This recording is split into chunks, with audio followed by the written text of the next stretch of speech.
traduzido para o português, né? Aí ele faz uma apresentação do programa, né? O JASP, ele quer dizer Geoffrey's Amazing Statistical Program, né? Esse Geoffrey, né, ele foi pioneiro na estatística bayesiana, que é uma estatística diferente dessa que a gente conhece, TST, da Nova, né? Eu falei, vamos começar primeiro com a clássica antes da gente ver uma nova, né? Então, você tem aqui a carinha do programa, né? Então, eu falo para você, a gente já estava falando no começo da aula, né? Os testes estatísticos mais conhecidos, né? É o teste T. É o teste T para você comparar duas médias. E a nova para você comparar mais de uma média, né? Então, é o que eu falei, você quer comparar 2 grupos de pacientes, você usa o teste T. Você quer comparar 3 grupos de pacientes, você usa a nova. Né? Então ele já mostra aqui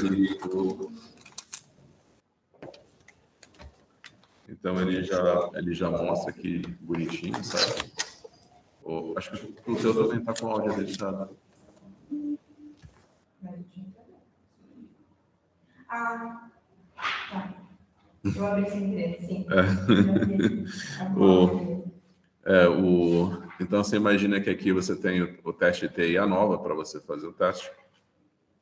E você só consegue salvar os dados, você só consegue trabalhar com os dados no JASP, né? Os dados no JASP você só consegue trabalhar se você colocar eles em formato CSV, que é separado por vírgula, né? Então, por exemplo, essa primeira tabelinha que a gente vai trabalhar na aula de hoje, eu estou abrindo ela aqui no PC, é a Spreadsheet Number 1, né? É a planilha 1, né?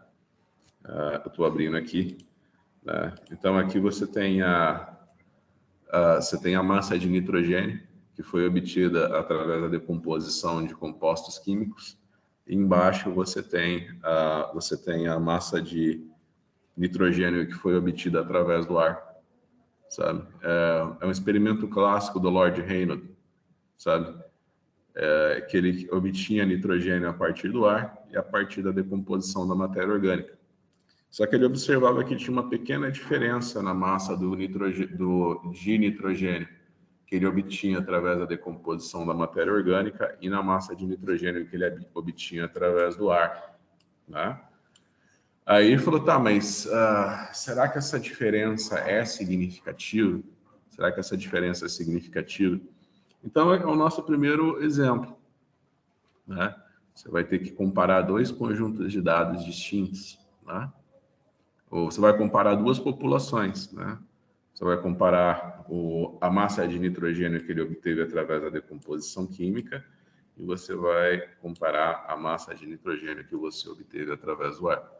Então, basicamente, tipo, eu falei que eu não quero nessa disciplina, por a gente estar na pós-graduação, eu não quero dar uma prova, entendeu? Eu quero que vocês tragam exemplos, ou do trabalho de vocês, ou que eu não sei, né? Às vezes o cara, ele separa um semestre só para fazer disciplina, né?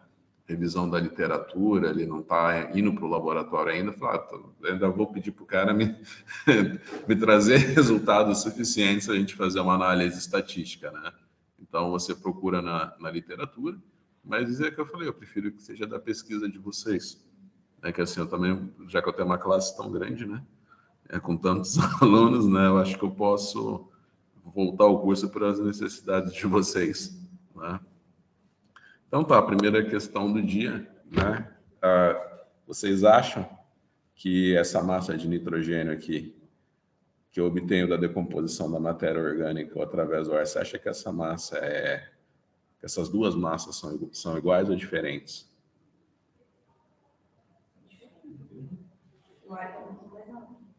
Vamos ver. Você pode ir no Excel, você pode vir, você tem a opção de fazer média, né? Você vem aqui e faz a média.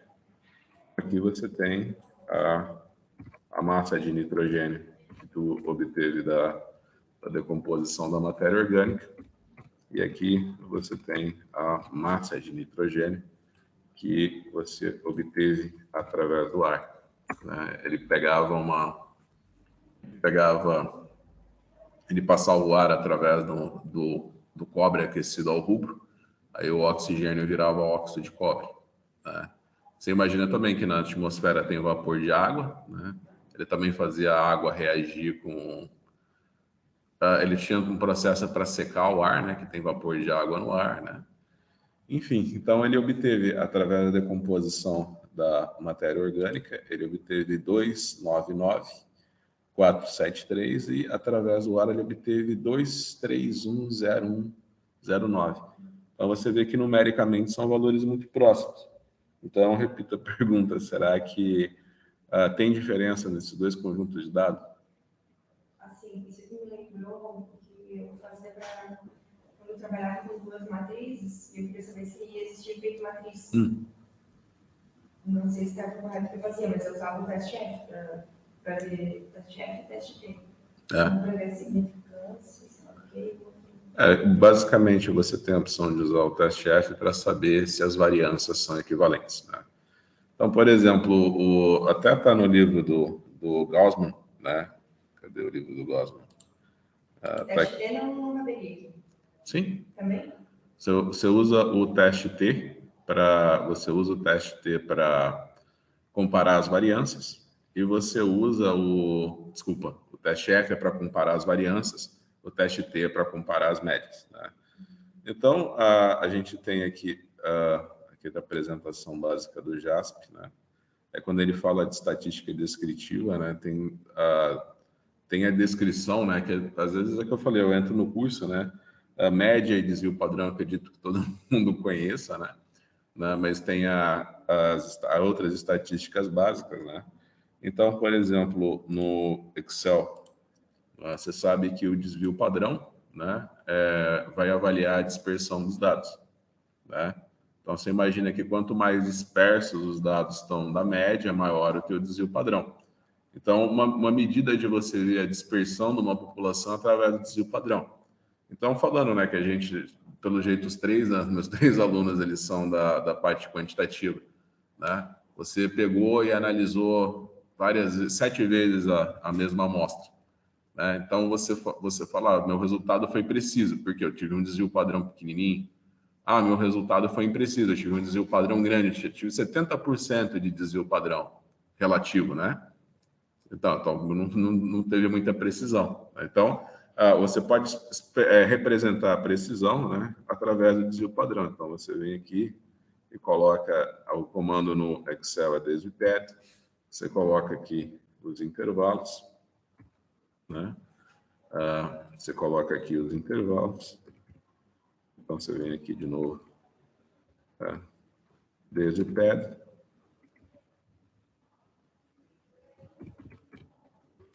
E aqui você vai ver o desvio padrão do ar.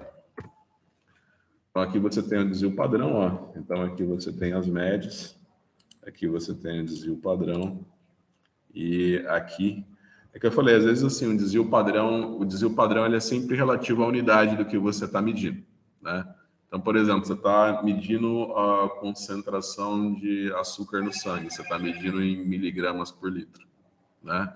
Então, se você faz o desvio padrão das suas medidas, né, a unidade do desvio padrão é a mesma que você está fazendo a tua análise. Então, é o que eu falei, às vezes, né, quando você não olha para a média, um desvio padrão, você não sabe se ele é grande ou pequeno. Entendeu? Porque, por exemplo, a tua média é 1000, teu desvio padrão é 1. Nossa, você é muito precisa, sabe? Você tem uma média de 1000 e achou um desvio padrão de 1. Nossa, é muito preciso. Agora, às vezes, tua média é 4, tu achou um desvio padrão de 1, então você tem 25% de desvio padrão relativo. Então, para você ter uma ideia mesmo, né, o que te dá um valor exato da precisão é o desvio padrão relativo, que eles também chamam de CV, que é o coeficiente de variação. Então, eles chamam de CV e eles também de RSD, né, que é o Relative Standard Deviation, né? Então, você pode dividir a média pelo desvio padrão, que você tem o desvio padrão.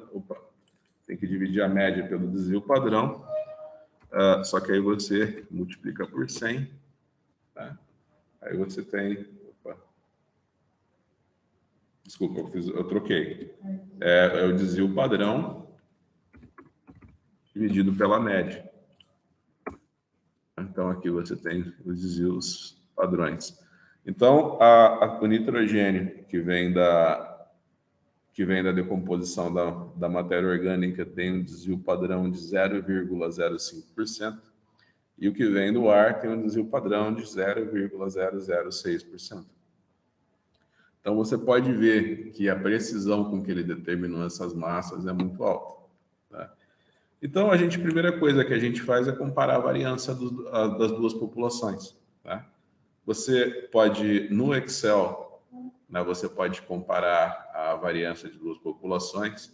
Você pode fazer isso através do teste F. Tá? Então, no Excel, você tem aqui dados.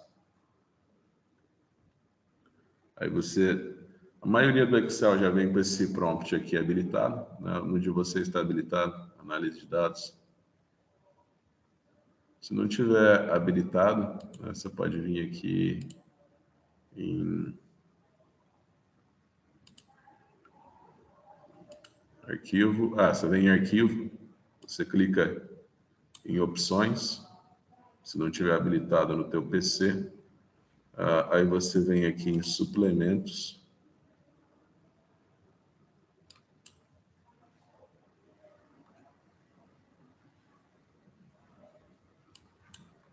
Agora ele deu uma travada.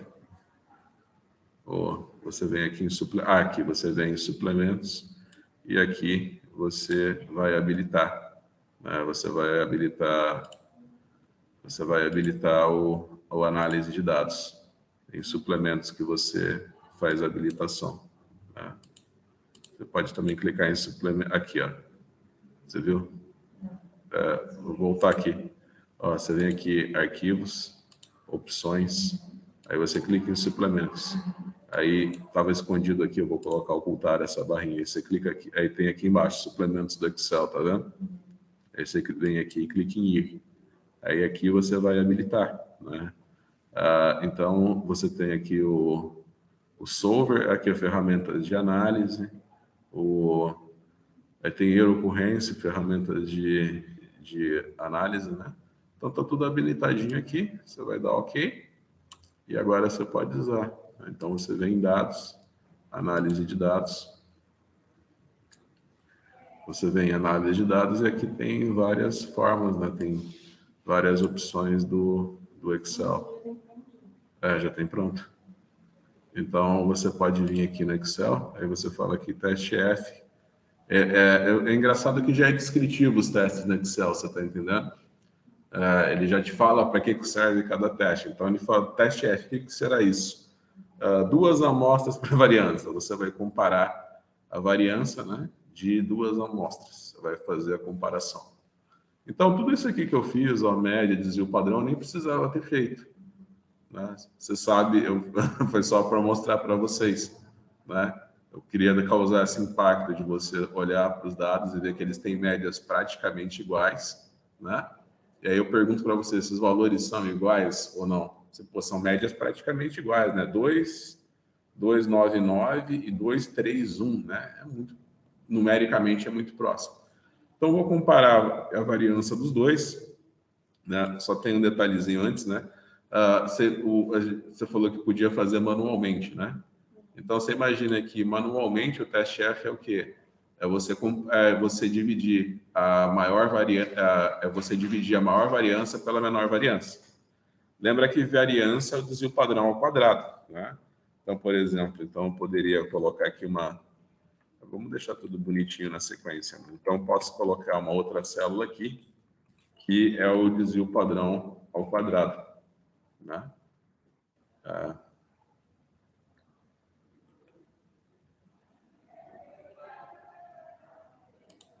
Deixa eu só ver se ainda estou gravando. Está gravando ainda. Eu gosto de deixar a aula gravada. Né? Então, você tem aqui a variância, vocês estão vendo? Então, eu posso vir aqui, fazer o desvio padrão ao quadrado, que eu tenho as variâncias.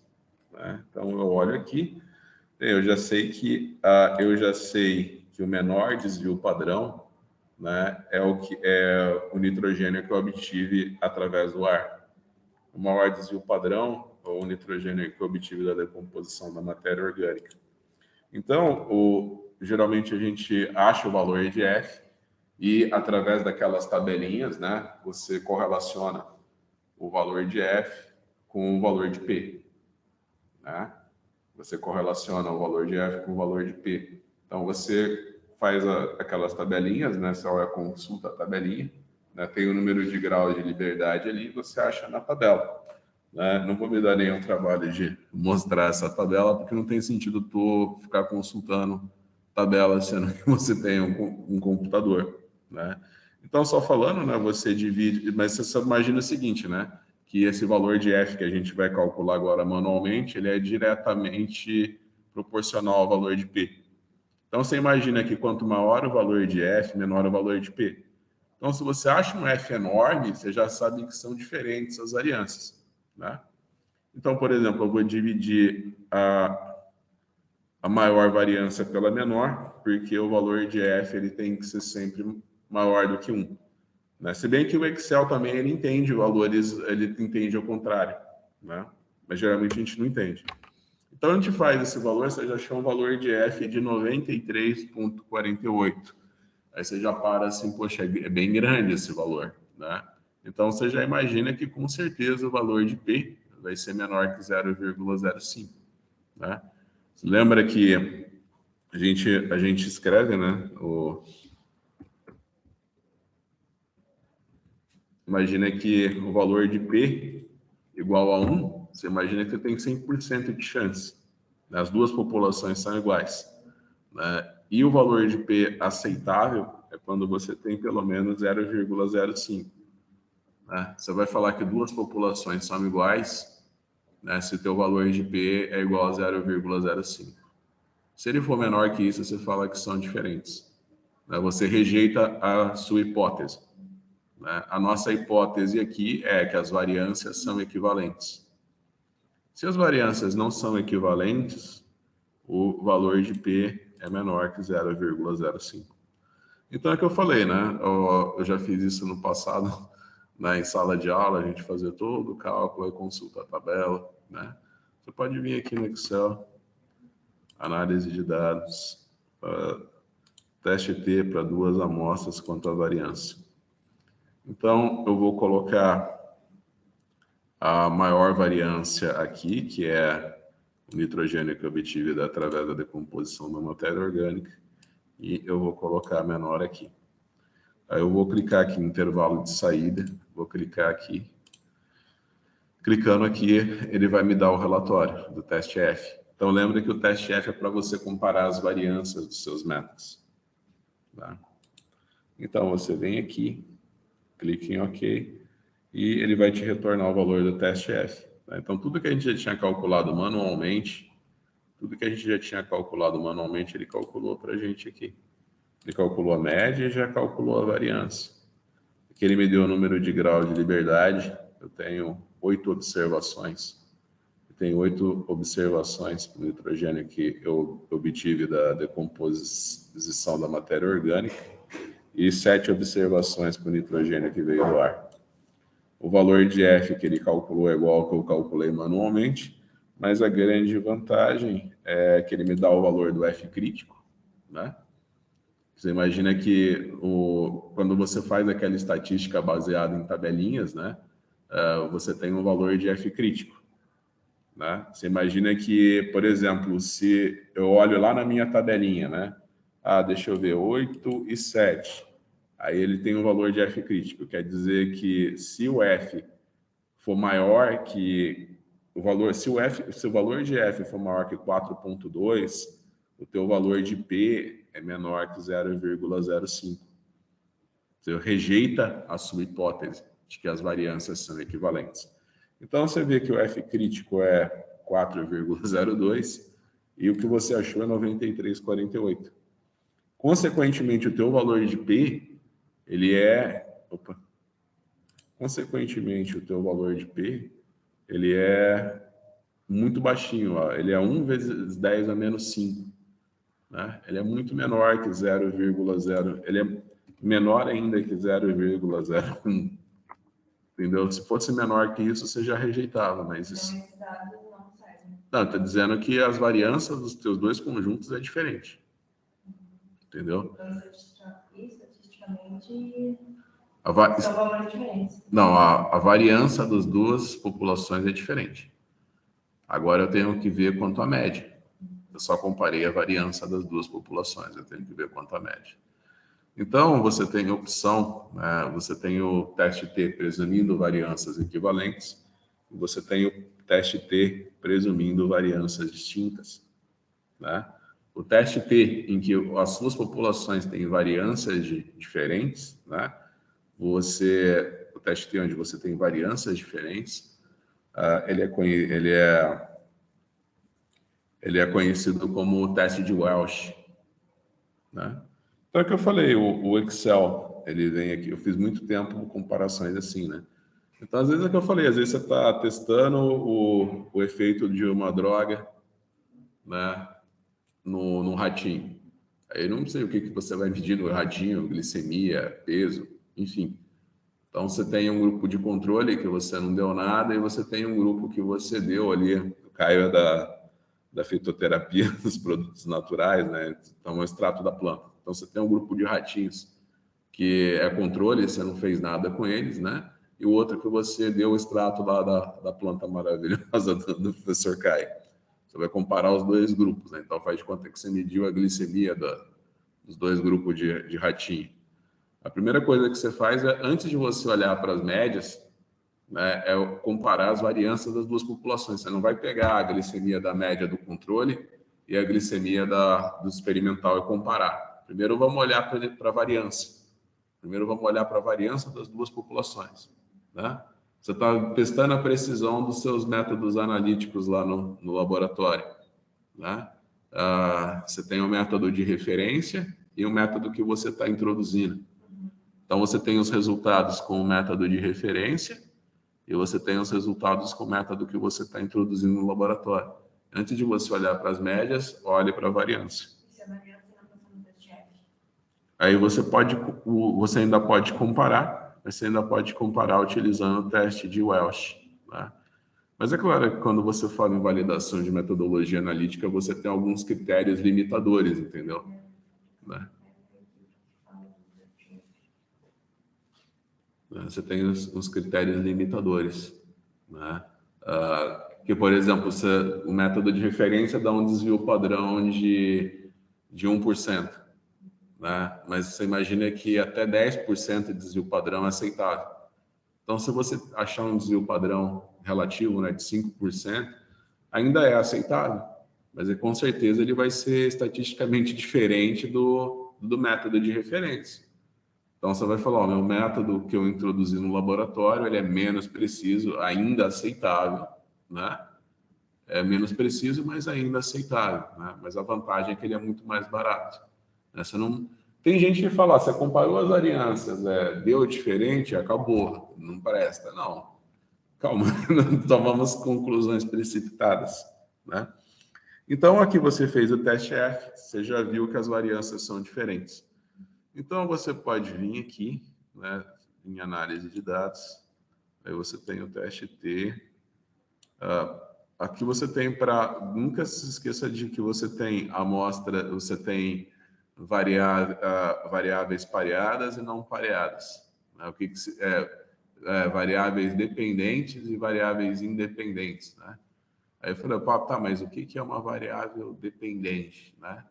Por exemplo, é que eu falei, você pegou, você tem um grupo de ratinhos e você está dando lá um medicamento para eles.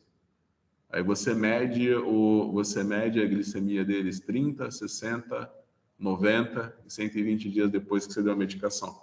Então você imagina que você tem variáveis pareadas, né? Você tem variáveis dependentes. Entendeu? Porque quando você olha lá para o ratinho 1 e você vê a glicemia dele em 30, 60, 90, 120 dias, você imagina que aqueles resultados estão correlacionados, eles pertencem sempre ao ratinho 1. Então, são variáveis dependentes. A glicemia em cada um dos dias que você estudou é uma variável dependente. Aí você imagina que você está só comparando um grupo controle com um grupo experimental. São duas populações de ratinho diferentes, né? Então, aí você tem variáveis independentes, né?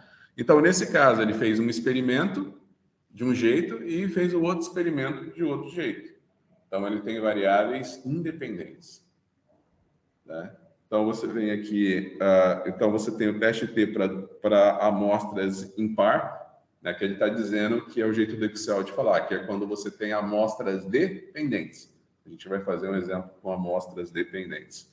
E aqui você tem duas amostras presumindo variâncias equivalentes e duas amostras presumindo variâncias diferentes. Você já sabe que as variâncias são diferentes. Você vai clicar em OK, vai colocar aqui os conjuntos de dados, tá vendo? Esse aqui é o primeiro intervalo, o segundo intervalo. Você vai colocar os intervalos aqui. Você vai vir aqui e vai colocar intervalo de saída, né, para você ter os valores do teste T. Então, você colocou aqui o intervalo de saída. Aí você vai ter aqui as médias, as variâncias igual no teste F. E aqui você vai ter o valor de T, que eu falei, se a gente estivesse fazendo aquela estatística no quadro, com conta e tudo, a gente ia calcular o valor de T através de uma conta. Quando as variâncias não são equivalentes, os graus de liberdade, eles não seguem aquela fórmula N-2, né? Ele não segue aquela fórmula N-2, e você compara o valor. Você tem aqui o teu valor de T calculado e você tem o valor de T crítico. Você imagina que o que ele quer dizer? Se você achar um valor de P, um valor de T maior que 1,89, você vai rejeitar a tua hipótese de que as médias são iguais. Você vai falar que as médias são diferentes, né? No Excel, ele já dá o que representa esse valor, o que que representa esse valor de T em termos de valor de P, né? Lembra que a gente, para você falar que as médias são iguais, você tem que ter um valor de P pelo menos maior ou igual a 0,05. É o critério, é o mesmo. Em todos os testes estatísticos, o critério é o mesmo. Ah, é igual? É, porque o valor de P é maior que 0,05. Ah, é diferente porque o valor de P é menor que 0,05. Né? Então, aqui ele já te dá o valor de P e você vê que é bem menor que 0,005. Né? Aí, você abrir aqui esse valor aqui do Excel, né? Ele vai colocar unicaudal e bicaudal, né? Você pode ver que a probabilidade, a probabilidade do unicaudal é a metade da probabilidade do bicaudal, né? Então, o que isso daí quer dizer? Você imagina o seguinte, o unicaudal, né, você só vai falar que é diferente, né? Mas você não pode dizer com certeza se um é maior ou menor que o outro. Você só vai falar que é diferente, né? Então, é o que eu falei, você está vendo lá a glicemia, né, do ratinho, você está comparando a glicemia do ratinho controle e a glicemia dos ratinhos que você deu a medicação. Se o valor de por exemplo, você tem um valor de P unicaudal, né, menor do que 0,05. Você fala, não, os dois grupos eles são diferentes, mas eu não tenho evidências estatísticas o suficiente para dizer, né, que um grupo é melhor que o outro, tem uma glicemia maior ou menor que o outro. Aí você vê para o bicaudal, aí tem diferença. Você fala, não, posso afirmar com certeza que o grupo controle tem uma glicemia menor, né, do que, quer dizer, o grupo experimental tem uma glicemia menor que o grupo controle. Então, nesse caso aqui, você tem evidência suficiente para dizer que as duas médias são diferentes, como você também tem evidência para dizer que você tem evidência mais que suficiente, ó, você tem um valor de P de 10 a menos 7, né? Então, você tem evidência suficiente para dizer que o nitrogênio, que é obtido através do ar, é maior, a massa de nitrogênio obtida através do ar é maior que a massa de nitrogênio obtida através da decomposição da matéria orgânica. Como é que eu sei que ele está falando que o ar é maior e não a... Numericamente, né? Você pode ver que a média da variável 2, que é o ar, é maior que a média da variável 1, que é a decomposição de matéria orgânica.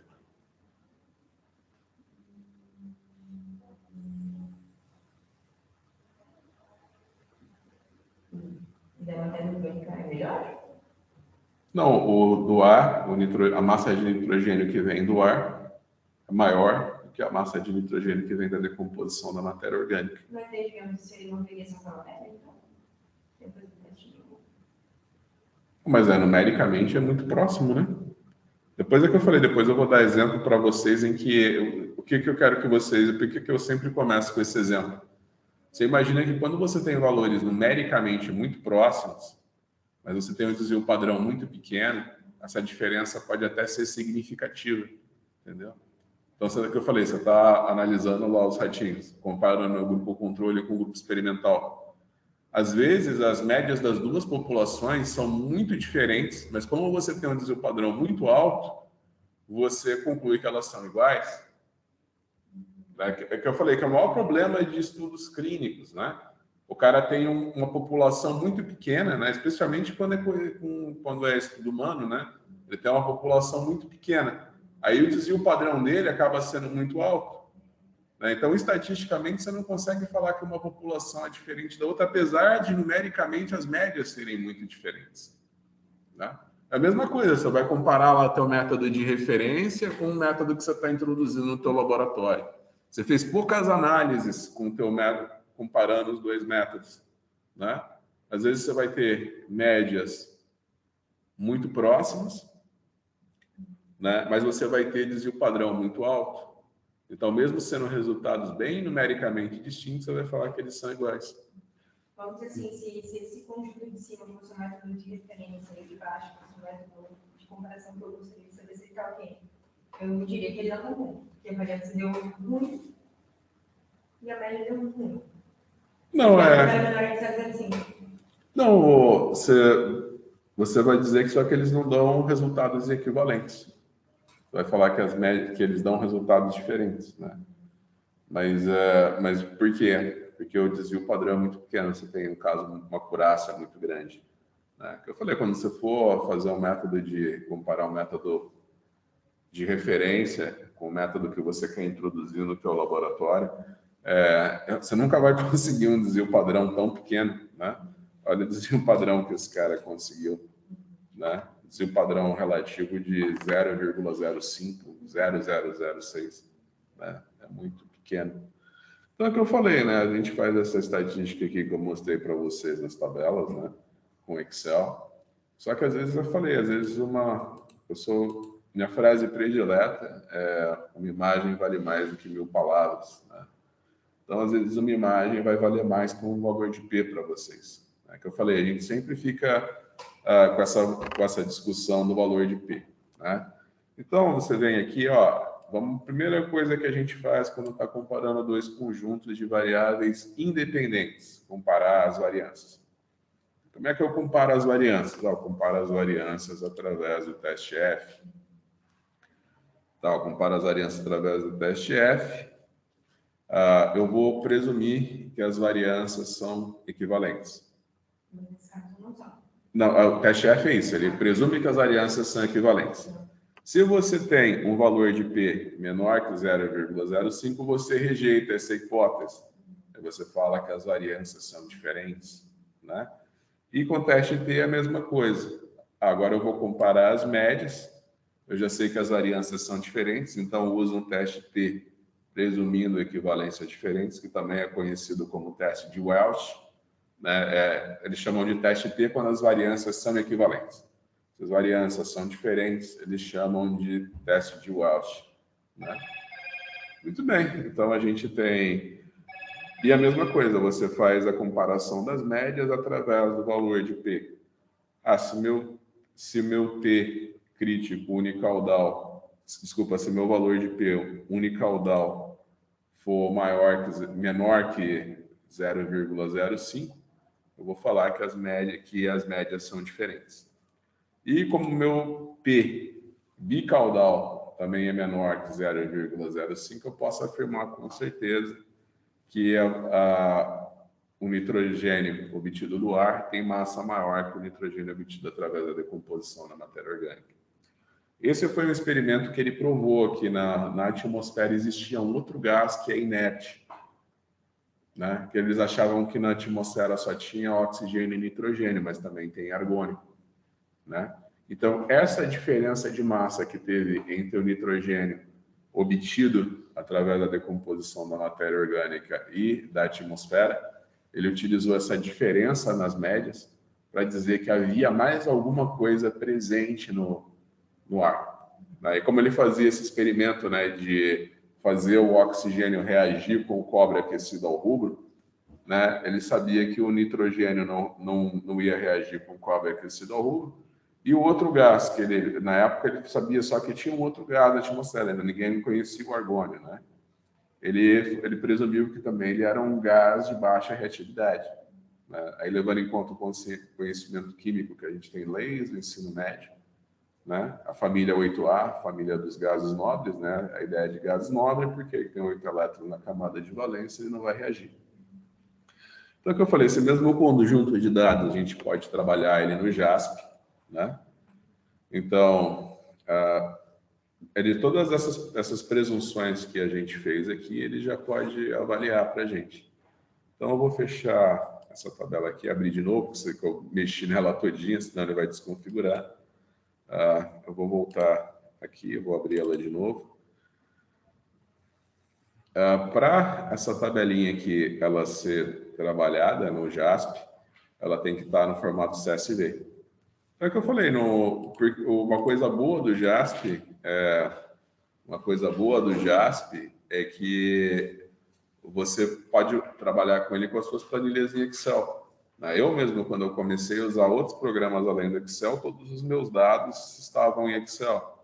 E até hoje estão todos em Excel. Não parei de salvar meus dados em Excel, porque tanto o JASP quanto o R Commander, que eu vou mostrar aqui para vocês, eles aceitam o R Commander, ele aceita direto em formato Excel. E o JASP, ele aceita só em formato CSV, também o JAMOD, né? Então, você vai vir aqui em arquivos. Então, qualquer do conjunto de dados que você tem e você queira trabalhar nesse curso, você pode já fazer o teste aqui. Você vem aqui e vai fazer salvar como. Deixa eu ver onde que eu vou salvar isso aqui. Eu vou salvar aqui em downloads. Eu vou salvar em downloads, só que você vai pegar e vai mudar para formato CSV, que é separado por vírgula. Aqui é separado por espaço, delimitado por vírgula.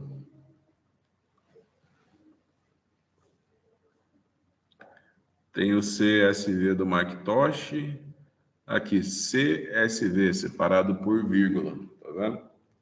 Então, você vai salvar nesse formato, né? Eu vou salvar ele na minha pasta de downloads.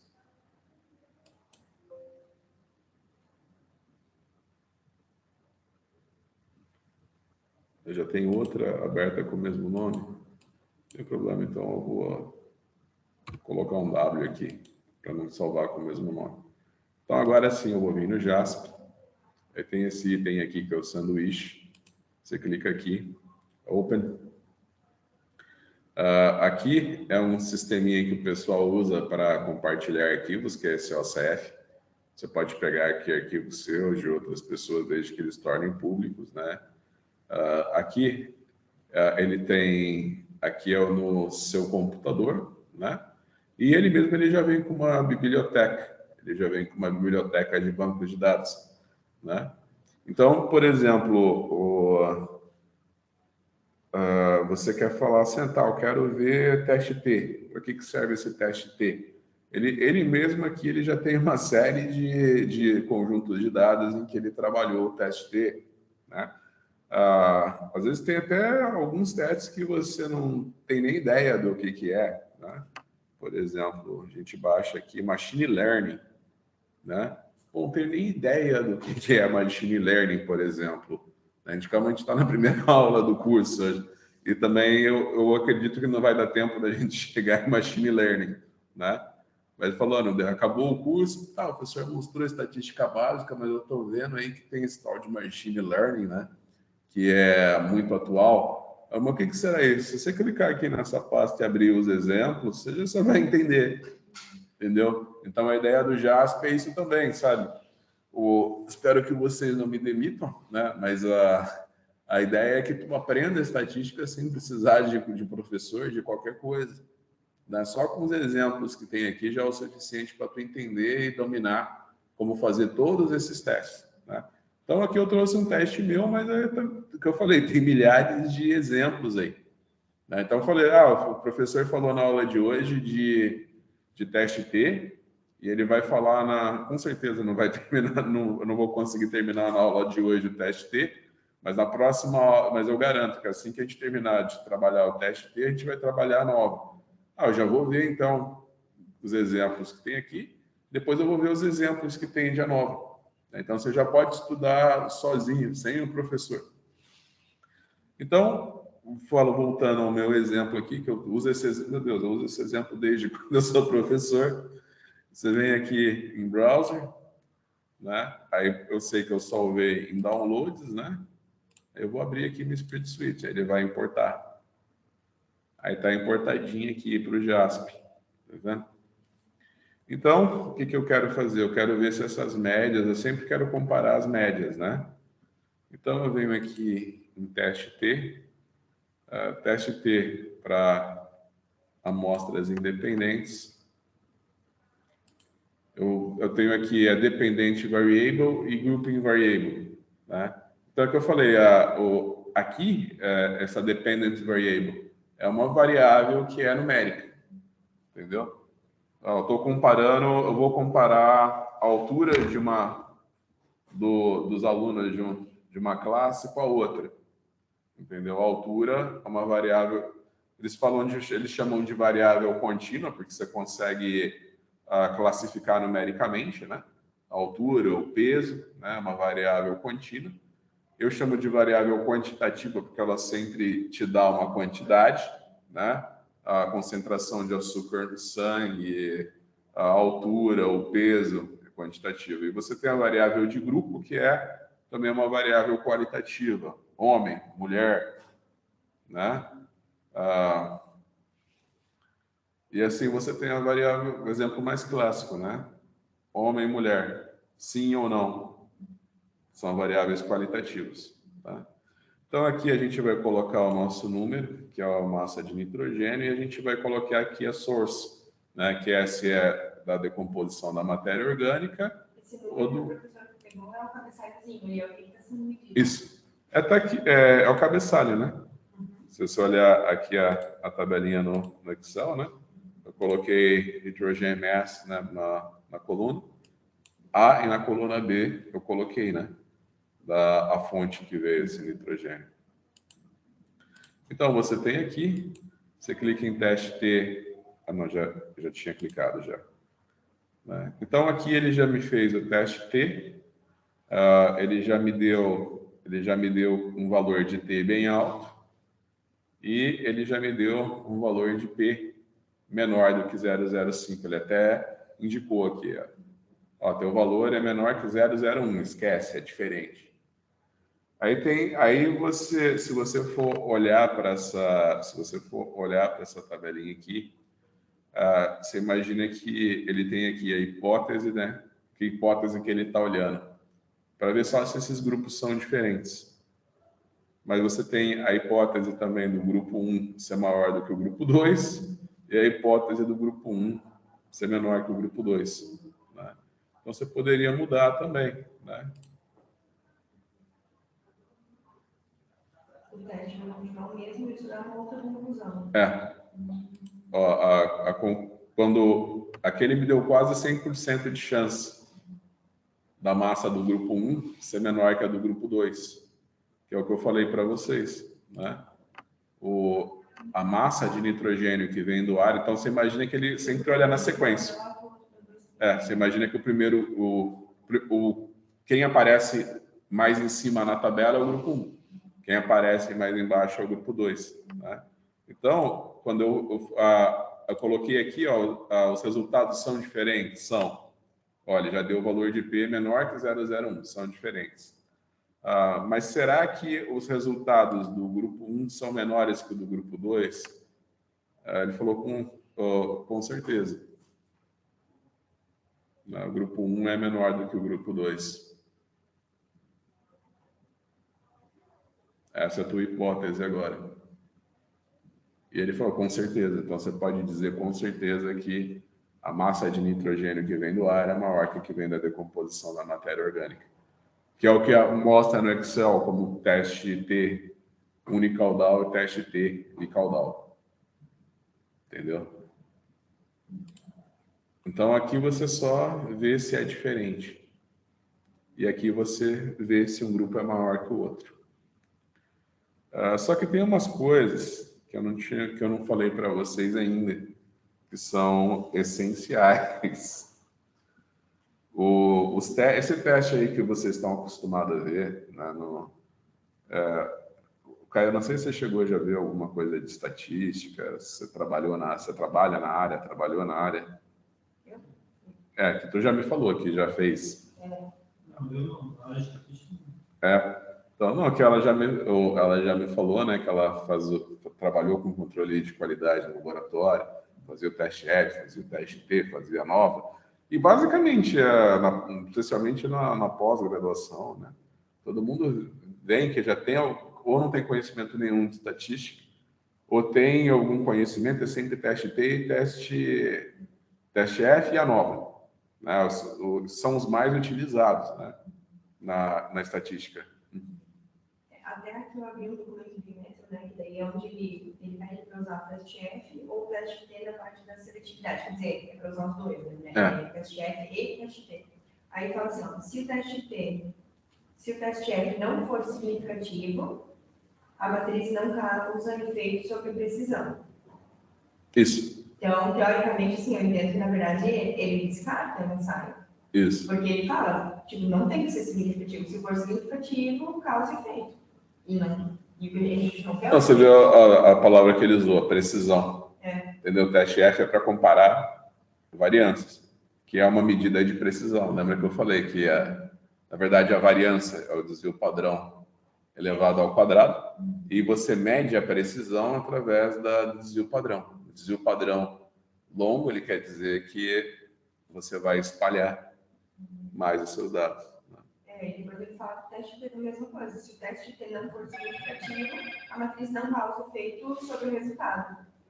Então, assim, na verdade, vamos dizer, se eu fosse considerar que esse teste aí seria um teste para eu ver, eu preciso validar um método que eu estou desenvolvendo em relação ao método de conhecido validado. Eu ia descartar isso, sabe? Não necessariamente, né? Que o teste F é para você comparar a precisão. E o teste T é para você comparar as médias. Né? Mas é que eu falei, assim, a gente tem que ver bem o contexto que a gente está trabalhando, entendeu? Que, por exemplo, você está introduzindo um método novo no teu laboratório. Você viu que as precisões são diferentes, né? Que é o desvio padrão. Você viu que o desvio padrão, a precisão é diferente, mas as médias são iguais. Né? Aí você fala, tá, mas o meu método que eu estou introduzindo, ele é muito mais barato. E, apesar do meu desvio padrão, né, da minha precisão ser menor e diferente do referência, ela ainda é aceitável. Né? Quando você trabalha com métodos analíticos, você tem um limite aceitável de precisão, de desvio padrão. Isso não, mas ainda é aceitável. É que o método de referência ele é muito bom mesmo, mas ele é muito mais caro. Eu não preciso descartar.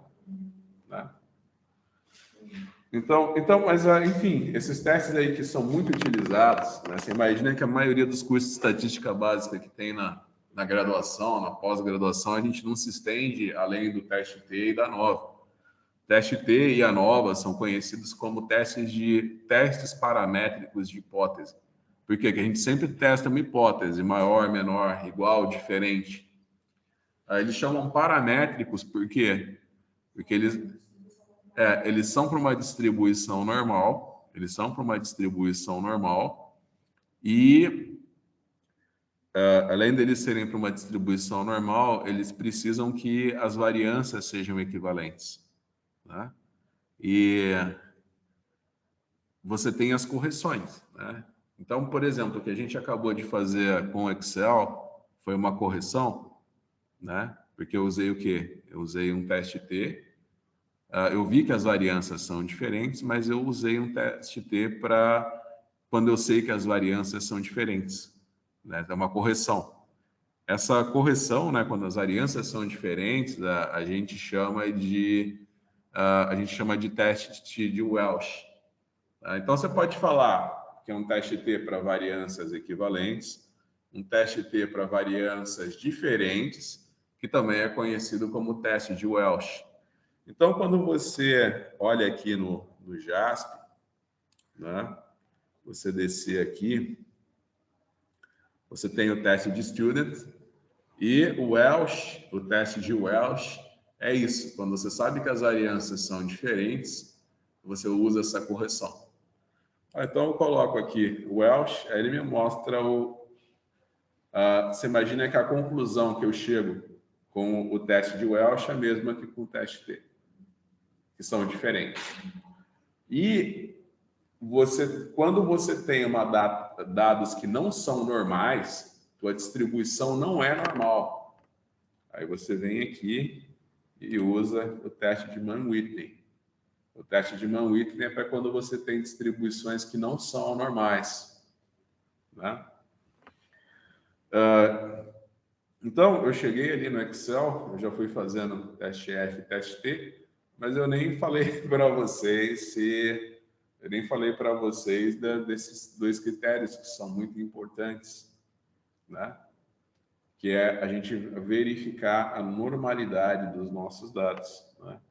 Então, se você se dirigir a fazer qualquer teste T no JASP, você tem aqui assumption checks, né, que são as hipóteses que eu assumi aleatoriamente, entendeu?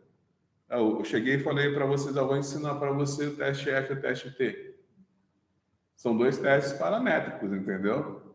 Só que em momento algum eu me preocupei em mostrar para vocês se esses dados seguem a distribuição normal ou não, né? Então, eu vou checar agora, vou falar check normality e equality of the variances, né? Eu vou checar se os dados seguem uma distribuição normal e eu vou checar se a variância deles é equivalente, né?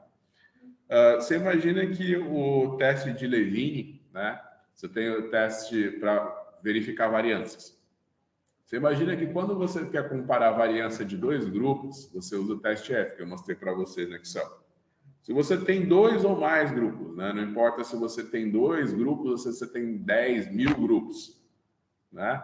Você pode usar o teste de Levine e também você pode usar o teste de Bartlett. O teste de Levine e o teste de Bartlett, né?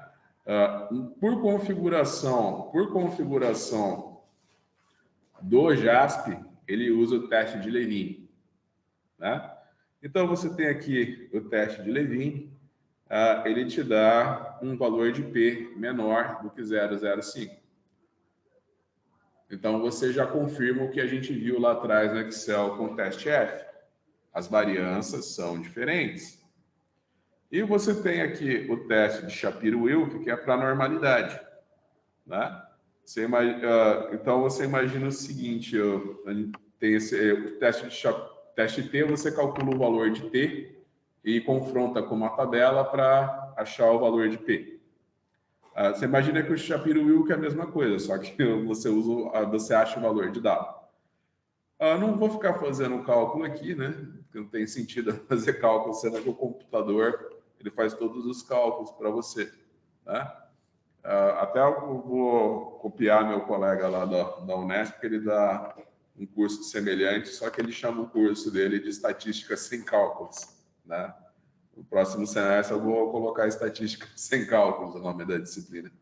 Então, você pode ver que o nitrogênio que foi obtido através do ar, ele segue uma distribuição normal, e o nitrogênio que foi obtido, e o nitrogênio que foi obtido através da decomposição da matéria orgânica, ele não segue uma distribuição normal, né? Então, em teoria, né, como eu já vi que meus dados não seguem uma distribuição normal, né, e que as variâncias também são diferentes, né, eu deveria ter usado o teste de Mann-Whitney para esse conjunto de dados. Teste de Mann-Whitney, né? Daí, não. E que também chega na mesma conclusão. Mas Né? aí não seria só tirar o descobrimento inicial? Isso. O mais ideal nesse caso aqui seria ter usado o teste de Mann-Whitney. Mas agora, a partir do momento que tu tirou, ele considera esse teste de... É o que eu falei, eu tenho a opção dele eu chegar aqui e falar, ó, faz os 3 testes para mim, entendeu? Nesse caso, os 3 testes, que é dados não Mann-Whitney, quando você tem uma distribuição que não é normal, teste de Welch, quando as variâncias não são equivalentes, e o teste T, quando distribuição normal e variâncias equivalentes. Os 3 chegam na mesma resolução, então talvez eu nem precise me preocupar em qual dos 3 é o mais ideal, porque os 3 falam a mesma coisa, né? Agora, uma coisa também que é importantíssima, e eu não falei para vocês ainda, na verdade, quem estava na primeira aula lembra, né, do outliers. Quando você tem um resultado que é muito diferente da média, né, ele sempre acaba com a tua análise estatística, com os testes de hipótese. Então, na primeira aula, eu dei o exemplo lá da pesquisa de mercado, quanto ganham os ex-alunos da universidade. Você tem 100 ex-alunos que ganham R$1.000. Aí você tem um aluno que ganha R$100.000, né? Esse cara, ele é o outlier, ele está muito fora da média. Então, se a gente for tentar fazer qualquer comparação estatística com esse outlier, sabe? Você imagina o seguinte, a turma de 2019 formou 99 ganhava R$1.000, e esse aí, ele ganha R$100.000. Aí a turma de 2021, você imagina que tem um range, né, de R$1.000 a R$1.120, né? Entendeu? Então, você imagina o seguinte, se você for comparar essas duas turmas, e você não tirar esse aluno outlier, ele vai fazer a média muito para cima, entendeu? Então, você vai comparar, você vai falar, não, com certeza, a turma mais bem sucedida é de 2019, por causa desse outlier, que ele vai jogar muito para cima a média, né? Então, você imagina que Então, a gente fez o teste F para comparar a precisão, o teste T para comparar a média. Você imagina quando você compara duas médias e você está fazendo um método analítico acurácia. Mas, na verdade, a primeira coisa que a gente devia fazer era o outlier check, ver se tem outliers, né? Aqui não. Tem aqui, em estatística descritiva, você vai aqui e coloca o nitrogênio, né? Você aí aqui coloca, você pode vir aqui e colocar split por classe, né? É o que eu falei, você tem os teus conjuntos de dados aqui, teu conjunto de dados, né? Você coloca a variável quantitativa aqui, né? Variable, e aqui split, né? Você sempre divide então pela qualitativa, né? Então você tem ali o experimental e o controle, né? Método padrão, método de referência, né? E aqui tem as coisinhas estatísticas que ele avalia. Ele vem configurado já para te dar o número de observações. Então, você tem o número de observações aqui do nitrogênio que veio do ar, e aqui o número de observações do nitrogênio que veio da composição da matéria orgânica, né? Se tiver algum valor aqui na tua tabela que ele não entende como número, sabe? Às vezes você resolveu digitar manualmente, sem querer, tu digitou um azinho antes do 1, uma letra antes do 1. Então, ele vai falar, pô, não existe número que começa com letra, né? Aí ele vai falar erro. Então, você fala, opa, alguma das minhas células está com erro. Ele não está entendendo. É que aqui é um conjunto pequeno, né? Você bate o olho e você vê. Agora que eu falei, quando aqueles testes clínicos gigantes, você tem aquelas tabelas com 25, 45 mil linhas, né? Às vezes você vai rolando ela, você não consegue ver se tem algum erro, né? Porque não é o nosso caso aqui, olha aqui o tamanho da nossa tabelinha, não tem nada, né? Agora que eu falei, quando aquelas tabelas de teste clínico, você você não consegue chegar no fim dela rolando com o mouse para baixo, tem 25 mil linhas para fora, né? Então, aqui, isso daqui você consegue observar batendo o olho na tabela, coisa que você não viria numa tabelinha de 25 mil linhas. Ele tem o desvio padrão, que eu falei, o desvio padrão ele mede a dispersão dos seus dados, né? E o valor de máximo e o valor de mínimo, né? Então, é o que eu falei, quando eu faço a estatística básica, né? Quando você fala em mediana, né, você está vendo o meio da população. Então, é o que eu falei, você estava falando daquela turma lá que 99 alunos ganha R$1.000 e um ganha 100 mil. Se você colocar a média e a mediana, você vai ver que a mediana da população vai ficar ali em 1.000, porque ele vê a tendência central da tua população, né? Então, você imagina o seguinte, você só bateu o olho na tua tabela, você comparou a média e a mediana, você viu que não tem muita diferença entre a média e a mediana, você pode imaginar que não, aparentemente você não vai ter nenhum outlier, né? Aparentemente, né? Mas, por exemplo, que nem eu nesse exemplo que eu sempre cito da pesquisa de mercado ali, né? Pô, você tem uma média de 1.000, né? E uma mediana de 10 mil, você fala, não, tem alguma coisa errada aí, tem muita discrepância, né? E você tem aqui o teste de Shapiro-Wilk, né? Então, eu sempre quando eu faço a minha análise, né? Eu sempre deixo o desvio padrão. Tem a variância, né? Mas eu não gosto de deixar isso na tabela porque é a mesma coisa. Só que lembra que a variância é o desvio padrão ao quadrado. Então, eu não gosto de mostrar a mesma coisa numa mesma tabela, eu prefiro deixar só o desvio padrão, né? Você tem também uma que eu acho interessante, que é o range, né? Que é falar de quanto que variam os seus valores, a taxa, a porcentagem, desculpa, a variação dos seus dados, né? Eles vão de quanto a quanto, né? E a gente olha então para o teste T, para o valor de P de Shapiro-Wilk, você vai ver que o nitrogênio que vem da decomposição da matéria orgânica ele não segue uma distribuição normal, o que vem do ar ele segue uma distribuição normal. O melhor jeito de você ver a distribuição dos seus dados é através dos histogramas. Mas é que eu falei, esse que é o problema. Eu falei, você está analisando, você está fazendo ali o teu teste com os ratinhos. Você tem 100 ratinho controle e 100 ratinho experimental. Melhor coisa para você ver se a tua distribuição, né, estou vendo a glicemia dos ratos. Melhor coisa para você ver se segue uma distribuição ou não é fazer o histograma, né? O problema é que às vezes você está fazendo métodos quantitativos, né? Você analisa uma amostra 7 vezes, então, porra, eu vou desenhar um histograma com 7 pontos, você quer me matar, né? Então, o que eu falei, para conjuntos pequenos de dados, né, não dá para visualizar. Não dá para visualizar.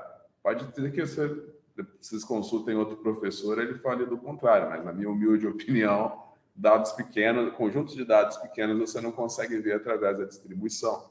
Então, você tem aqui plots, né? Você tem o distribution plots. Aí ele vai fazer os histogramas para vocês. Mas é que eu falei, não vai ser fácil visualizar porque a gente tem muito pouco dado, né? Eu achei assim, esse professor, ele odeia muitos alunos dele. Ele chega numa prova escrita e fala para o aluno desenhar um histograma com 7 pontos. Ou ele é muito sarrista mesmo, sabe? Ele termina a prova, pegadinha do malandro. Eu lembro que quando meus amigos começaram a dar aula de física no ensino médio, eles faziam um experimento que o aluno tinha que medir a velocidade da luz. Aí ele fechava a janela, apagava todas as luzes, aí fazia pegar uma lanterna e falar, quando você vê a luz passando, tipo assim, quando você vê a luz passando, você para o cronômetro, né? Aí, tipo, a velocidade da luz, né? 1.000 metros por segundo, o tempo de resposta de uma pessoa para apertar um botão é de 1 segundo, entendeu? o tempo de resposta dele é 1 milhão de vezes maior do que o que ele está tentando medir. Não, e o pior é que os alunos mediram tudo, já até chegaram num valor que tinha uma média e um desvio padrão pequeno, né? Aí ele falou, então, pessoal, à medida que você... Aí depois que eles fizeram, que eles calcularam a velocidade da luz, tudo, ele falou, dou um acender a lanterna, né? E a luz passar, né? Isso daí é um milionésimo de segundo. E o tempo de um ligar a lanterna e o outro apertar o cronômetro é coisa de 2, 3 segundos, entendeu? Então, não é possível você realizar essa medida. O que a gente realizou foi a medida do tempo que um aperta o botão e o outro aperta o outro, né? Então, aqui, ó, ele desenhou os histogramas, mas é que eu falei, com tão poucos pontos, você não vai conseguir tirar qualquer dedução lógica, né? Então, a gente tem aqui os histogramas. Distribution plots, né? Aí você tem a correlation plots ainda não, né? Que é para ver a correlação dos dados, mas eu não quero ver isso agora. Você tem essa opção de pôr display density, né? Que aí ele vai tentar desenhar a distribuição para ti, tá vendo? Então, por exemplo, poxa, deixa eu ver a massa de nitrogênio.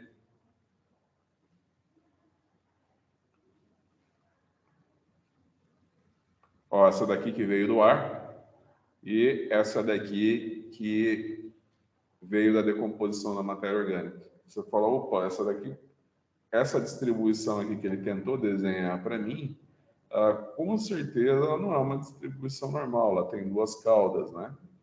Essa daqui se assemelha, né? Tem um formatinho na distribuição normal, né?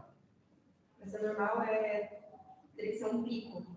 Aquela distribuição normal gaussiana, né? Sim, que é assim, né? Digamos, mas a segunda parece que ela poderia ter 2, não faz sentido. Você vê que em teoria, a gaussiana perfeita, né? O modelo ideal, você corta no meio da população, uma metade é exatamente igual à outra metade. Não é que eu falei, né? Quando você tem dados experimentais, né? Dados... O que eu falei, você está comparando o método padrão com o método de referência, o grupo de pacientes, né? Você nunca vai ter exatamente igual, você nunca vai cortar no meio a tua distribuição normal as 2 metades vão ser 100% sobreponíveis, que é o que eu falei um pouquinho na aula passada do skewness, né? Que é quando a tua distribuição, essa distribuição normal aqui, ela rabeia para a direita e essa daqui ela rabeia para a esquerda, se eu for pensar nela como normal. Se eu for pensar nessa distribuição aqui como normal, né, você imagina que o lado da direita ele está maior que o lado da esquerda, né? E lembra que eu falei, a distribuição normal perfeita, né, ideal, né, você corta no meio a distribuição normal, as 2 metades são sobreponíveis. Então, você imagina que esse rabeamento para a direita ou para a esquerda, a gente chama de skewness, né? E aqui na estatística, você também tem a opção de medir o skewness. Então, você coloca o skewness aqui, o nitrogênio que vem do ar, ele tem um skewness negativo. Esse daqui ele vai mostrar que o lado esquerdo é menor que o lado direito, né? Agora, esse daqui, esse daqui, que vem do ar, tá bom que não é uma distribuição normal, né? Mas você imagina que esses dados eles estão muito mais rabeados para a esquerda que para a direita, né? Então, o que vem da decomposição da matéria orgânica, ele deu um valor maior de skewness, né? Ele deu um valor maior de skewness, ele deu um valor positivo, né? Ele está dizendo que a parte da esquerda é maior que a parte da direita. Quanto maior o valor de skewness, você imagina que mais deformada é a tua distribuição, né? Enfim, e você tem isso daqui que eu adoro, eu sou apaixonado nisso daqui. Você toda vez que você lembrar de mim, que você for analisar um conjunto de dados, Você lembra que eu vou falar agora para vocês? A primeira coisa que você faz é desenhar o box plot. Tá? Que o box plot ele vai separar a tua população em quartis. Né? Primeiro, segundo e terceiro quartil. Você imagina que o segundo quartil é a mediana. Você dividiu no meio a tua população. Aí você tem o primeiro quartil, que é os 25%, o terceiro quartil, que é os 75% da população. Né? É como se você imaginasse assim, que você fosse dividir a altura e ter uma classe com 10 alunos, né? Aí você faz uma fila do mais baixo para o mais alto, né? Aí fala, onde é que está a mediana, né? O segundo quartil. É o... Na verdade, ele ia ficar entendeu? Ele ia ficar entre o quinto e o sexto aluno. Ele tá não tem. Ele está entre o quinto e o sexto aluno. Eu estou dividindo no meio a minha população, né? E quem que é o meu primeiro quartil? É 25% da minha população. Né? Então, ele vai ser o terceiro aluno da fila, né? E os outros 75, e o terceiro quartil, né?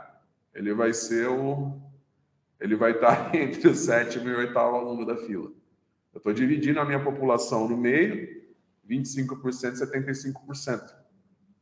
Então, quando você faz... Deixa eu ver, cadê meu box plot aqui? Olha, ele desenhou aqui meu box plot, né? Isso daqui ficou muito achatado, o nitrogênio que vem do ar, e aqui é o nitrogênio que vem da decomposição da matéria orgânica. Então, você imagina que essa linha preta que está no meio é a mediana. Essa linha preta que está no meio é a mediana. Essa primeira linha aqui, você imagina que é uma caixa, né? Então, você imagina que você tem uma caixa, né? Você vai ter a linha de baixo e a linha de cima. Fala para ti, desenha um retângulo. Obviamente, você vai ter uma linha embaixo e uma linha em cima. Essa primeira linha do retângulo é o primeiro quartil. Essa linha preta é o segundo quartil, que é a mediana, dividindo no meio minha população. E a linha de cima é o terceiro quartil. Então, quando você olha para um box plot, essa linha preta está dividindo a tua caixinha exatamente no meio, você já pode falar, minha população é normal, né? Aliás, é uma normal perfeita, né? Porque a metade para baixo e a metade para cima é exatamente igual. Então, eu sei que a distribuição gaussiana, se eu cortar lá no meio, a metade da direita é exatamente igual à metade da direita. Quanto ao box plot do ar, eu não consigo dizer nada para vocês, que ele saiu tão achatadinho com relação ao box plot da direita, que eu nem consigo ver ele, coitado. Olha aqui. Não é que eu falei outra sacanagem para dar em prova, né? Essa distribuição do ar, né? Ela segue uma distribuição normal. O aluno fala, não consigo ver nada, olha o tanto que ele está pequenininho. Né? De fato, você não consegue ver nada aqui, por quê? Porque você imagina que a precisão dos resultados que você obteve através do ar é muito maior do que a precisão que tu obteve da decomposição da matéria orgânica. Então, você imagina que eu estou colocando os dois na mesma escala, né? Então, você imagina que na escala da decomposição da matéria orgânica, praticamente desaparece meu box, né, para massa que eu obtive através do ar. Isso mostra que a precisão que tu obteve através do ar, massa de nitrogênio obtida através do ar, a precisão foi muito maior, né, do que através da decomposição da matéria orgânica. Né? Uma coisa que eu amo no JASP é que quando você tem poucos valores, você pode colocar aqui o Jitter Elements, que aí ele vai mostrar a disposição dos teus pontos no box plot. Tá vendo? Ele vai colocar a disposição dos teus pontos no box plot. Mais uma vez, não serviu para nada para o box plot do ar, mas você tem aqui o box plot para a decomposição da matéria orgânica. Você tem, eu gosto também de use color palette, né, que é para você usar a paleta de cores para deixar o teu gráfico colorido, né? Você tem aqui várias opções, né? Eu gosto dessa ggplot 2. Né? Aqui é só enfeitar, né? Então eu posso colocar o ggplot 2 para mudar as cores, né? Então aqui é só para enfeitar, né? Não sei como que vocês gostam de distribuição de cores, né? Tem o Vidris, tem o que eu falei, minha preferida é essa ggplot. E também, se você é mais sério, você tem a opção de colocar tudo opaco. Não, aqui ficou escuro demais, né? Que eu nem consigo ver a mediana. Aqui também esse cobril é bem escuro. Essa também é bonitinha. Então aqui é só para você ver a cor, né? Então é o que eu falei, para que serve meu... Primeira coisa, quando você vai obter um conjunto de dados. Primeira coisa, peguei ali meu conjunto de dados, o que eu vou fazer? Eu vou desenhar o boxplot. O boxplot ele já diz para mim se a distribuição é normal ou não, né? Você imagina que quando o segundo quartil, né, que é a mediana, quando a minha população, né, ela segue uma distribuição normal, o segundo quartil, que é a mediana, ela vai dividir exatamente no meio o box. Então você imagina que você tem o box aqui, né? Você tem o box plot. Você imagina que não necessariamente ele precisa estar dividindo no meio o meu box, né? Mas você imagina que quanto mais ele subir ou descer, ele está aumentando a skewness. Dependendo do tanto que ele subir ou que ele descer, você não tem mais a distribuição normal, né? Bem, enfim, e você tem aqui label outliers.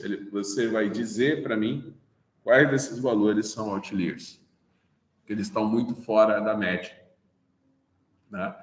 Então, você colocando label outliers, né?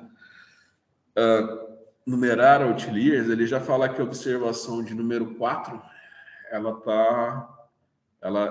tá bem fora da média, lá, um outlier. Está fora dos limites. Tá fora dos limites do boxplot, né? Então, você imagina que esse valor aqui 4, ele está bem fora da média, então ele pode influenciar nos resultados. Então, na hora de fazer os testes, ele já não faz mais parte. Você tem algum, tipo, antes do pessoal ter o computador, né? Você tinha uns testes para você dizer se você mantinha ou retirava os seus dados, né? Aí você tinha o teste de Grubbs, né? É um teste muito utilizado.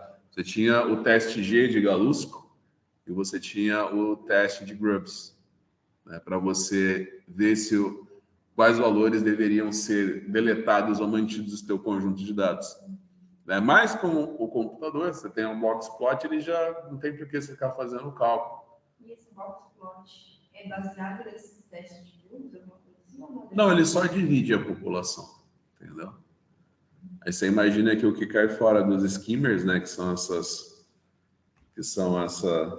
partes aqui de cima do gráfico, né? Você considera como outlier, ele está muito fora da população. E se fizesse o teste de grupos ali, ele ia confirmar? Ia. Aí um detalhe, você tira o valor, se você fizesse o teste de Grubbs no valor 4, eu acho que esse daqui é o 6, né? Não, esse aqui é o 1, o 4 e no 1, né? No 4 e no 1. Tipo assim, ele ia mandar você tirar o 4 e deixar o 1. Tá vendo que aqui é o 4, aqui é o 1. Né? Se você... em cima, né? Isso.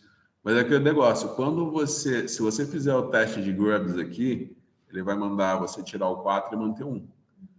Aí, se você tirar o 4 e fizer de novo o teste de Grubbs, ele vai mandar você tirar o 1. Entendeu?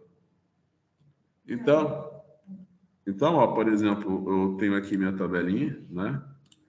Eu vou vir aqui e vou tirar o 4. Uma coisa que na verdade, o 4 vai ficar como 5 aqui, né? Que o 1, ele conta só os valores numéricos, né? Ele conta só os valores numéricos, né? Ele não conta o cabeçalho. O cabeçalho fica introduzido no Jasper, né? Então, se ele falou que é o 4, é a quarta observação. Primeira, segunda, terceira e quarta. Uma coisa boa do Jasper é que eu altero a minha planilha em CSV, ele já altera na hora o cálculo dele. Então, quando eu venho aqui, deleto e mando ele salvar, ele já muda tudo ali.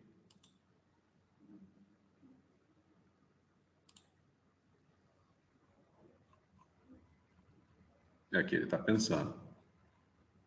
Ele já mudou tudo. Opa, olha só o que aconteceu com um agora. Agora eu vou deletar um também. Eu já vi que o 4 e 1 já estava bem fora. Lembra que eu tinha que... Olha aqui, tem aquela distribuição bigaussiana. O 4 e 1 estavam aqui. Agora eu vou tirar um, ele vai...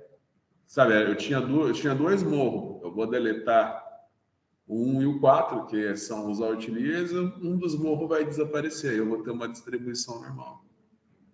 Né? Então, ó, vou vir aqui. Agora ele mandou tirar o 1, eu vou tirar o 1 também. Eu vou vir aqui e vou tirar o 1. Quando eu deleto aqui no meu conjunto de dados, salvo, ele já pensa de novo. Ah, tá bom, né? Então, mas deixa eu ver quantas observações eu tenho agora. Eu tenho 7, 6 observações, né? Pô, que sacanagem, né? Dizer uma distribuição normal com 7, 6 pontos. Mas você vê que tá bom, né? Não é aquela distribuição normal, né? Se eu cortar no meio, eu não vou ter uma sobreposição perfeita dos dois lados, mas assemelha com uma normal, né? Aqui também, né? Tem bastante skewness, né? Também, e também a gente falou na aula passada da kurtosis, né? Que a kurtosis é o tanto quando você achata a distribuição normal, né? Então, o achatamento dela é a kurtosis, né? Você imagina que quanto mais achatada também, maior é o desvio padrão. E o skewness é esse rabeamento para a esquerda ou para a direita, né? Então, mas agora você vê que os dois se assemelham a uma distribuição normal. Se você for olhar aqui na estatística, o valor P de Shapiro-Wilk, ele vai falar que, lembra, se for maior que 0,05, eu assumo que eu retenho a hipótese de que segue uma distribuição normal. Olha, eu consegui um valor de quase 1, 0,95 e 0,98, né? Poxa, agora sim eu tenho uma distribuição normal. Vamos ver como é que fica agora. Ele já calculou tudo automático, então vamos ver meu teste T agora. Ó, meu teste T. Agora ele fala que tanto o nitrogênio que eu obtenho do ar e o nitrogênio que eu obtenho da decomposição da matéria orgânica, ambos, né, eles seguem uma distribuição normal. E agora, o teste de Levine, ele fala para mim que ambos têm variâncias equivalentes. Tanto o nitrogênio que eu obtenho do ar, quanto o nitrogênio que eu obtenho da decomposição da matéria orgânica, os dois têm variâncias equivalentes, né? Se você for acompanhando o desenho do box plot, a estatística descritiva, se você for comparar o desenho do box plot aqui, você imagina que quando eu deletei aqueles dois pontos que eram utilizados, deu essa afinada. Deu essa afinada nos meus box plot. Agora, mais uma vez, né?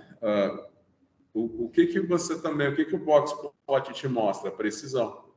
Você imagina que se o teu box plot, você está comparando agora duas populações. Você tem uma população que tem um box pequenininho e a outra que tem um box enorme. Você, com certeza, o mais preciso é o que tem o box menor, né? Nesse caso aqui, é o que eu falei, as duas ficaram muito achatadas. Então, visualmente aqui, para mim, eu não... Com certeza, o mais achatadinho é o nitrogênio que veio do ar, né? Mas eu não posso dizer que essas variâncias são diferentes. Visualmente fica difícil eu falar isso para vocês. Mas com certeza eu posso dizer que as médias são diferentes, né? Com certeza eu posso dizer que a média do nitrogênio que veio do ar é diferente da média do nitrogênio que veio da decomposição da matéria orgânica. Então, com certeza eu posso dizer isso para vocês, né? Então, aí eu posso usar os testes, né? Então, tá aqui o valor dos 3 testes. Agora, estatisticamente, eu não posso dizer que o nitrogênio que veio do ar tem uma variância diferente do nitrogênio que veio da decomposição da matéria orgânica. O teste de Levine para comparar as variâncias, ele está dizendo que os valores são iguais agora, que as variâncias são equivalentes. Não, você imagina que todos os testes de variância, eles usam F. Só que eles têm fórmulas diferentes. Então, é o que eu falei, o que a gente usou no Excel, o teste F só serve para 2 amostras, né? Agora, o teste de Levine e o teste de Bartlett, eles servem para mais de 2 grupos, né? Mas nada impede de eu usar o teste de Levine e o teste de Bartlett para 2, né? Então, ele falou, ó, você tem 2 populações com variâncias equivalentes e com distribuição normal. Então, agora, o mais ideal é utilizar o teste T normal. E o teste T, ele já me mostra o que eu já sabia, olhando pelo Blockplot, né? Então, é o que eu falei, às vezes é difícil você visualizar, né? Por exemplo, no exemplo que eu dei para vocês agora, né? Visualmente é difícil você falar que as variâncias são diferentes ou equivalentes aqui, né? Olha aqui, como você vai comparar esse chatinho com esse chatinho? Não dá para ver. Então, aí você tem que usar um teste estatístico, ó, estatisticamente equivalente. Mas, com certeza, isso daqui me mostra muito mais que qualquer coisa que eu utilizar um teste T. O teste T falou para mim que as médias são diferentes, mas olhando para o Blockplot eu tenho certeza disso. Olha aqui, né? Então, é que eu falei, além do valor de P, né? Você não vai tomar... Quando eu faço o teste ali no Excel, você tem que tomar uma decisão baseada só no valor de P, né?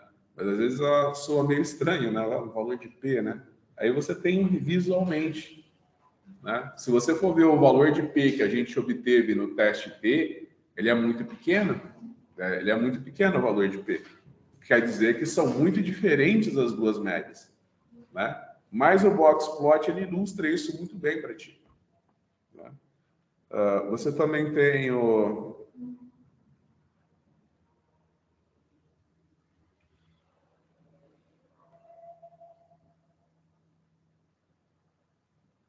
Você também tem uma opção aqui.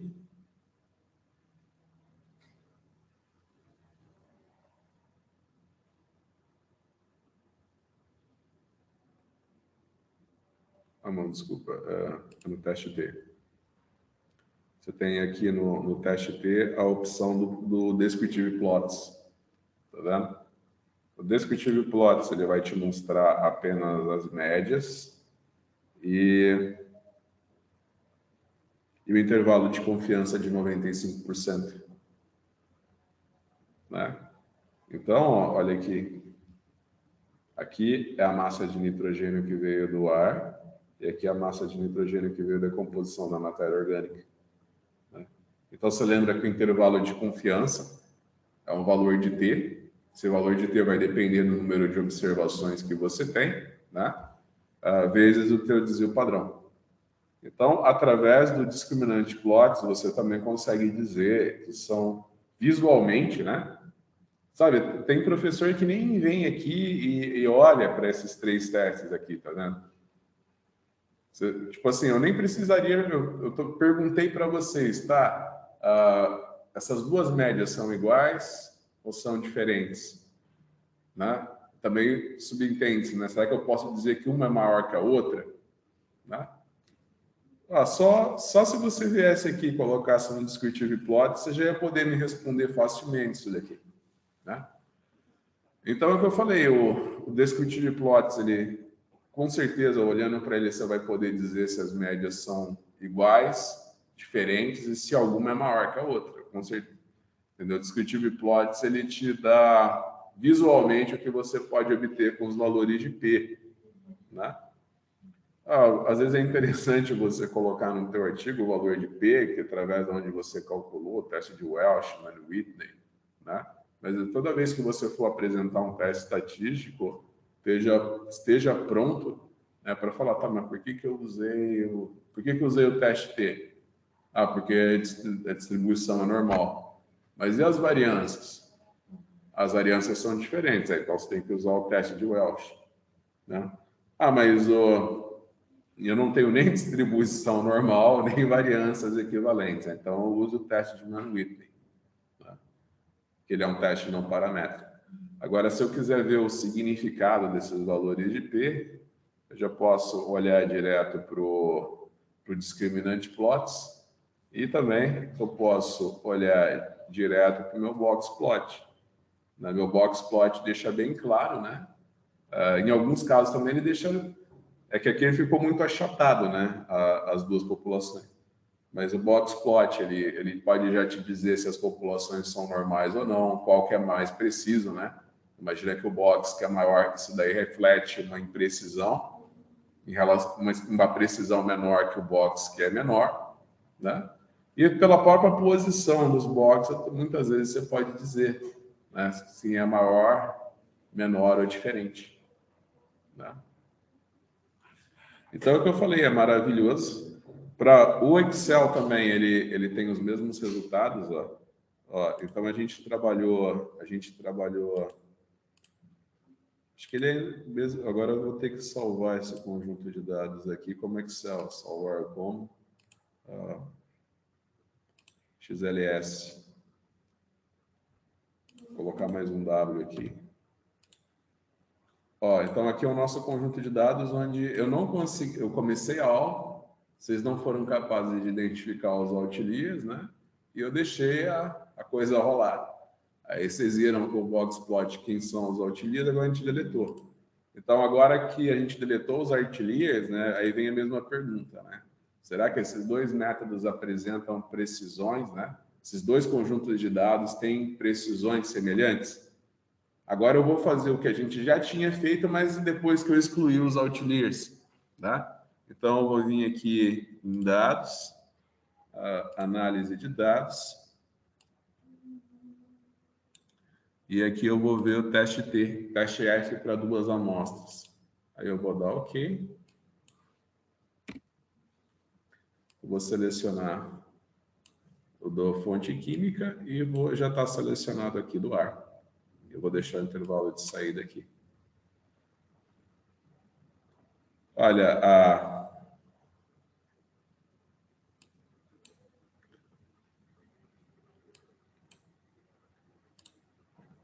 o teste F, fazendo pelo teste F, ele está falando que ele me deu um valor de P menor, ele me deu ainda menor que 0,05. Então, o teste F, ele fala para mim que são diferentes. O teste F, ele ainda fala para mim que as variâncias são diferentes. Mas o teste de Levine fala que não.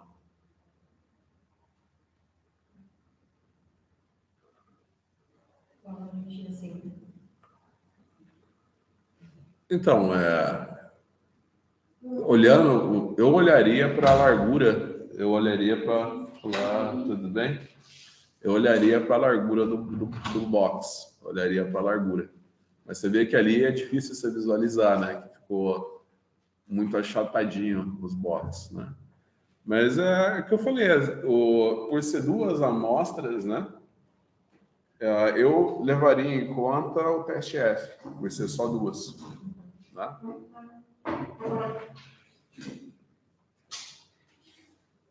Você pode olhar numericamente, né? Se você for fazer a variância, né?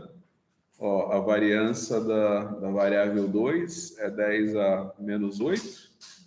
E, se bem que a variância eleva ao quadrado, entendeu? Então, você aumenta. Então, se você fosse fazer o desvio padrão relativo, né? Das duas populações, vamos ver como é que ficaria. Então, eu já tenho as médias, né? Então, eu vou fazer o desvio padrão. Eu vou dar o DesiPad aqui. E vou dar o DesiPad aqui.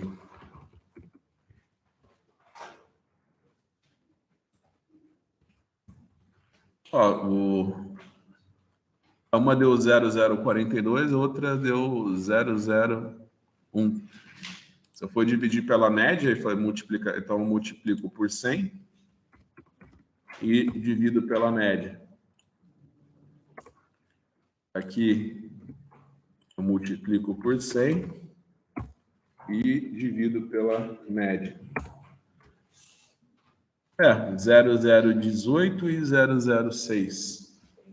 né? 3 vezes. Mas ainda são desvios padrões muito baixos. Tá?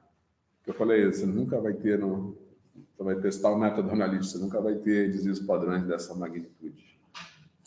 Tá? Mas é isso então. Terminamos mais uma segunda aula do curso.